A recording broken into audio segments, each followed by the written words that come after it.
मैं सीमा शर्मा। आज हम सोशल मीडिया पर होने वाली इल्लीगल पोस्ट से रिलेटेड लॉ के बारे में बात करेंगे।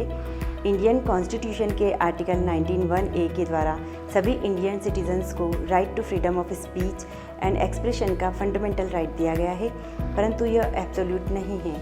सबसे पहले हम बात करेंगे IT एक्ट की सेक्शन 66A की, जिसे 2015 में श्रेया सिंघल केस में सुप्रीम कोर्ट ने अनकॉन्स्टिट्यूशनल डिक्लेयर कर दिया है, परंतु इसके कुछ इंग्रेडिएंट्स सेक्शन 505 IPC के भी इंग्रेडिएंट्स हैं, इसलिए उनके संबंध में सेक्शन 505 IPC का आरोपण किया जा सकता है। सेक्शन 153A में घृणा फैलाने का कार्य बोले गए या लिखे गए शब्दों द्वारा, संकेतों द्वारा या दृश्य रूपणों द्वारा या अन्यथा किया जाता है, जबकि सेक्शन 5052 में कथन, अफवाह या रिपोर्ट को रचकर, प्रकाशित कर या परिचालित कर किया जाता है।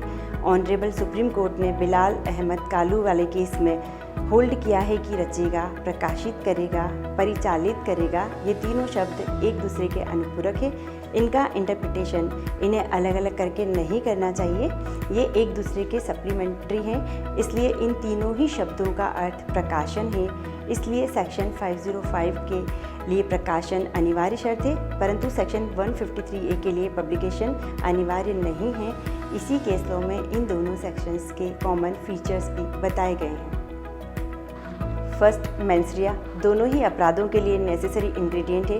सेकंड, यह आवश्यक है कि घृणा, शत्रुता क्रिएट या प्रमोट करने का कार्य कम से कम 2 ग्रुप्स या कम्युनिटीज़ के बीच में हो, तभी सेक्शन 5052 और 153A अट्रैक्ट होंगे, अन्यथा किसी दूसरे ग्रुप या कम्युनिटी का रेफरेंस दिए बगैर केवल एक ग्रुप या कम्युनिटी की भावनाएं भड़काना इन दोनों धाराओं के प्रोविजंस को अट्रैक्ट नहीं करेगा।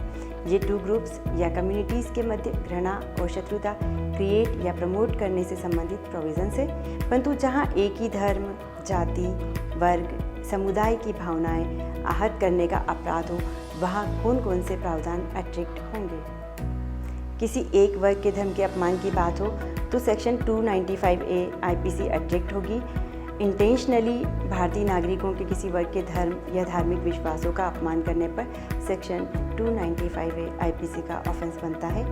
जाति, भाषा, मूल वंश, निवास स्थान से संबंधित किसी एक वर्ग को भय या संत्रास कारित किया जाए या किसी भी अन्य आधार पर एक वर्ग को भय या संत्रास कारित किया जाए तो सेक्शन 5051B के अंतर्गत अपराध होगा। सेक्शन 153A, 505 एवं 295A IPC के ऑफेंसेस के संज्ञान के लिए CRPC की सेक्शन 196 के तहत अभियोजन स्वीकृति आवश्यक है। इसलिए इन धाराओं के अभियोग पत्र जब हमारे सामने आए तो हम यह अवश्य चेक कर लें कि अभियोजन स्वीकृति पेश की गई है या नहीं।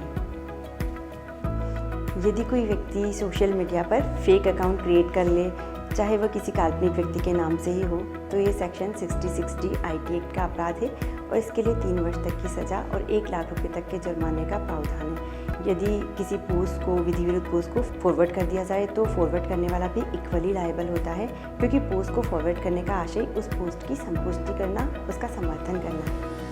अब हम इस प्रकार के अपराधों के लिए साक्ष्य के संकलन के बारे में बात करेंगे। सबसे पहला स्टेप है, उदाहरण के लिए फेसबुक पर किसी को कोई इलीगल पोस्ट आई है, तो फेसबुक पर एक ही प्रोफाइल पर इलीगल पोस्ट आई है तो सबसे पहले उस प्रोफाइल तक पहुंचना होगा, और जो किसी दूसरे के अकाउंट के माध्यम से ही पहुंचा जाएगा। उस प्रोफाइल पर क्लिक करने पर ऊपर की ओर एड्रेस बार में उस प्रोफाइल का URL एड्रेस दिखाई देता है, जो यूनिक होता है और किन्हीं भी 2 प्रोफाइल का एक सा नहीं होता है। इस प्रोफाइल का URL एड्रेस सहित स्क्रीनशॉट लिया जाना चाहिए। जैसे प्रोफाइल का URL एड्रेस होता है, उसी प्रकार प्रत्येक पोस्ट का भी एक यूनिक URL एड्रेस होता है, जो डिस्प्यूटेड पोस्ट पर क्लिक करने पर ऊपर एड्रेस बार में उस पोस्ट का URL एड्रेस दिखाई देता है। पोस्ट की साइड में पोस्ट की डिटेल्स दिखाई देती है। उस डिटेल में सबसे ऊपर पोस्ट करने का डे या डेट अंकित है। उस पर क्लिक करने पर डे और डेट डिस्प्ले होता है, जो पोस्ट को करने का पूरा ब्यौरा है, तथा सारे कमेंट्स और लाइक भी दिखाई देते हैं। URL एड्रेस एवं पोस्ट की डिटेल सहित इसका भी स्क्रीनशॉट लिया जाना चाहिए। थर्ड स्टेप है, ये दोनों स्क्रीनशॉट्स वर्ड फाइल में कॉपी करके इनकी हैश वैल्यू क्रिएट करके इन दोनों ही स्क्रीनशॉट्स एवं हैश वैल्यू रिपोर्ट को एक CD में कॉपी किया जाना चाहिए। दोनों स्क्रीनशॉट्स और हैश वैल्यू रिपोर्ट का भी प्रिंट आउट लेना चाहिए। अब विक्टिम का मोबाइल, सीडी और इन प्रिंट्स का जब्ती पंचनामा बनाया जाना चाहिए। दोनों स्क्रीनशॉट्स पर विक्टिम या कंप्लेनेंट के हस्ताक्षर होना चाहिए। सीजर मेमो में हैश वैल्यू नंबर भी लिखा जाना चाहिए। यह सीडी एविडेंस के दौरान कोर्ट में प्ले की जाना चाहिए।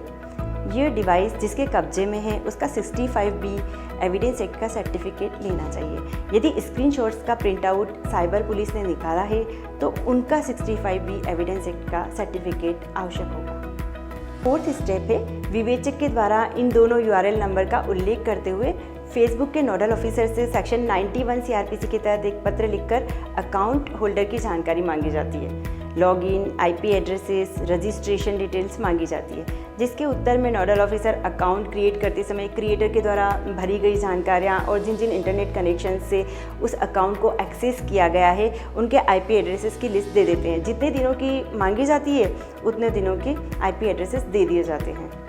अब IP एड्रेसेस के इंटरनेट सर्विस प्रोवाइडर की आइडेंटिफिकेशन ऑनलाइन टूल के माध्यम से की जाती है ताकि ज्ञात हो सके कि वह IP एड्रेसेस कौन सी कंपनी के हैं। ज्ञात होने पर ये IP एड्रेसेस संबंधित मोबाइल कंपनी को इंडियन टाइम के साथ में भेजकर यूज़र की जानकारी मांगी जाती है।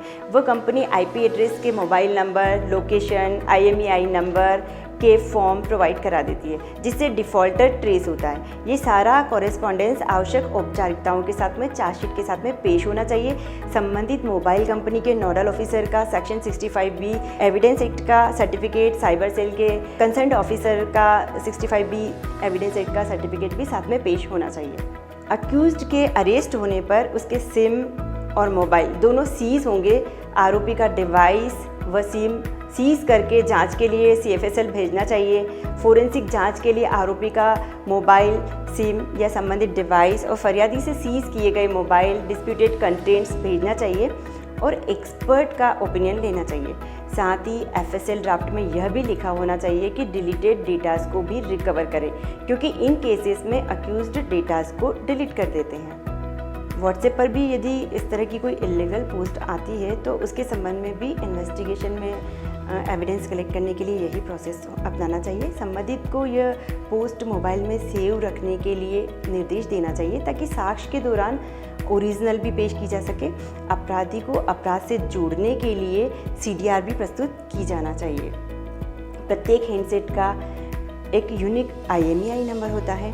जब भी हैंडसेट को यूज़ किया जाता है या उस पर कोई एक्टिविटी की जाती है तो यह नंबर सर्विस प्रोवाइडर कंपनी के द्वारा रिकॉर्ड किया जाता है, जिसके माध्यम से डिफ़ॉल्टर ट्रेस हो जाता है। यदि इल्लीगल पोस्ट के कारण लॉ एंड ऑर्डर की स्थिति निर्मित हुई हो तो पुलिस बल तैनाती से संबंधित साक्ष्य भी संकलित की जाना चाहिए। मुझे पूरी उम्मीद है कि ये जानकारी आपको उपयोगी लगी होगी। नमस्ते, थैंक यू।